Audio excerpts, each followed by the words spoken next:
India has not won 5 test series in a row in 84 years, and that would be quite incredible if they are to win in Mumbai and achieve that. Now, how much chance do you give Team India to do it?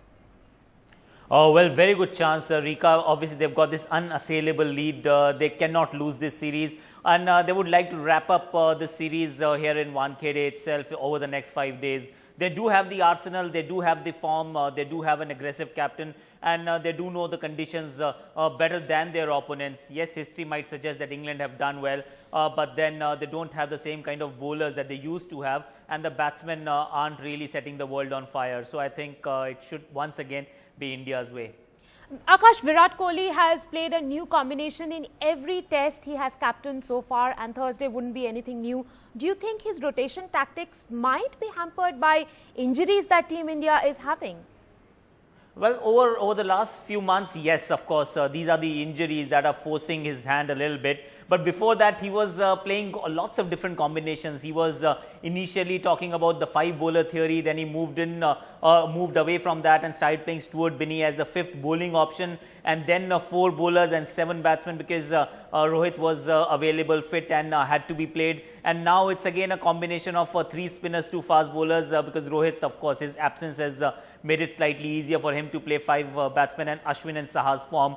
But now it's just the injuries, Rekha. You can't really have any control over it. Your mainstays are getting injured, and I just hope that it doesn't start reflecting on the results, because so far they have done well. They have kept injuries at bay, or at least the after effects at bay. Let's hope this test match is just on that same course. Well, Aakash, Virat is saying that whoever has been called in has stepped up to the plate. How important is it to have a stable squad from now on to anchor the #1 slot?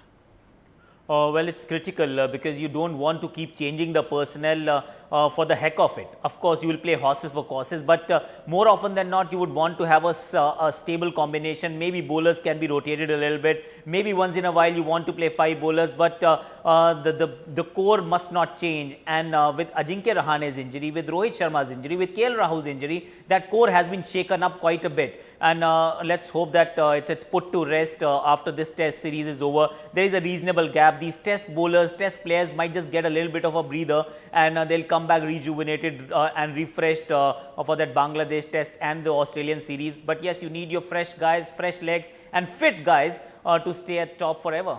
Couldn't agree more with you that the core needs to stay intact. In fact, Aakash, talking a little bit about England, they are also re-energized, rejuvenated after the break. They know that they need to win in Mumbai to keep their chances in the series alive. Would it help that this has been a happy hunting ground for the English team in the last 2 test series they have played in India? You know, it does help, definitely. When you walk into a stadium or a ground where you've done well, those happy memories, they come back to you, and you start feeling quite positive about the game. But then you'll have to start all over again, because once the match starts, you have to start from scratch. You have to win the toss if you have to do well in India, if you are in a touring side, and then bat well, because this English side hasn't really capitalized on the fact that there hasn't been a single dust bowl. They have won 2 tosses out of 3, and with Haseeb Hamid's injury, I think they have been pushed back quite a bit.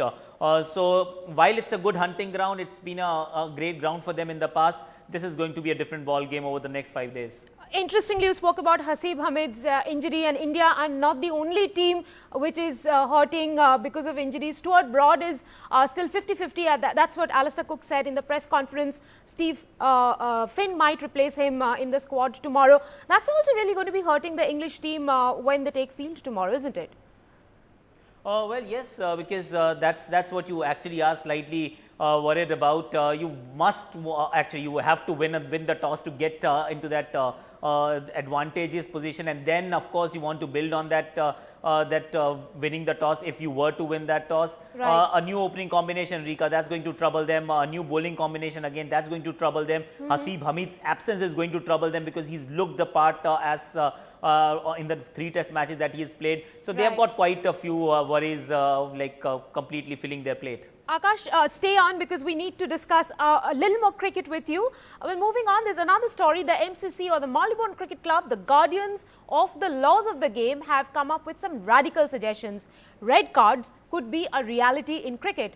Umpires will have the power to eject players from a game for serious disciplinary breaches like threatening an umpire, physically assaulting another player, umpire, official or spectator, or any other act of violence on the field of play. Bat edges will have a maximum allowance of 40 mm and bat depths must not exceed 67 mm. Law on ball striking a fielder's helmet to change. That will also be rectified. Catches and stumpings will now be permitted after the ball has struck a helmet worn by a fielder. However, all these changes have to be approved by the MCC committee.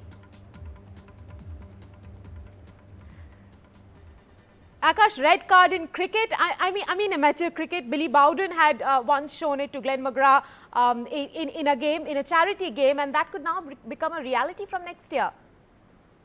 And I'm absolutely for it, because if you cross the line, there is, see, it's a gentleman's game. Yes, we do have the laws, but we also have the ethics, and we talk a lot about how things should be and how they should not be. But then there is this grey area where people have actually crossed that line. So if there is a red card available, then I'm pretty sure everybody will fall in line, because there is an umpire. Even if you don't like the decision, the job of the player is to just walk away if it's been given out, or if the appeal has been turned down. You can't really keep appealing or be slightly abusive towards the umpire Aakash, or your fellow cricketers. So all that has to be taken care of. So red cards, I'm for it.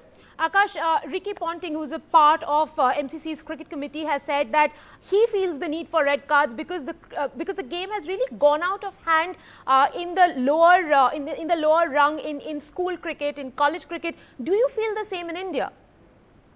Well, school cricket, college cricket, they tend to emulate what is happening right at the top. When you talk about altercations on the field, I suddenly remember that one tiff between Mitchell Starc and Kieron Pollard, where he actually threw the bat towards Mitchell Starc, and then he came out with a tape on his mouth, and it didn't make for pleasant viewing. But what happens in the IPL then eventually translates into all kind of school cricket, right, age group crickets, where you want to actually emulate your stars, because that's what you think is cool and is the right thing to do.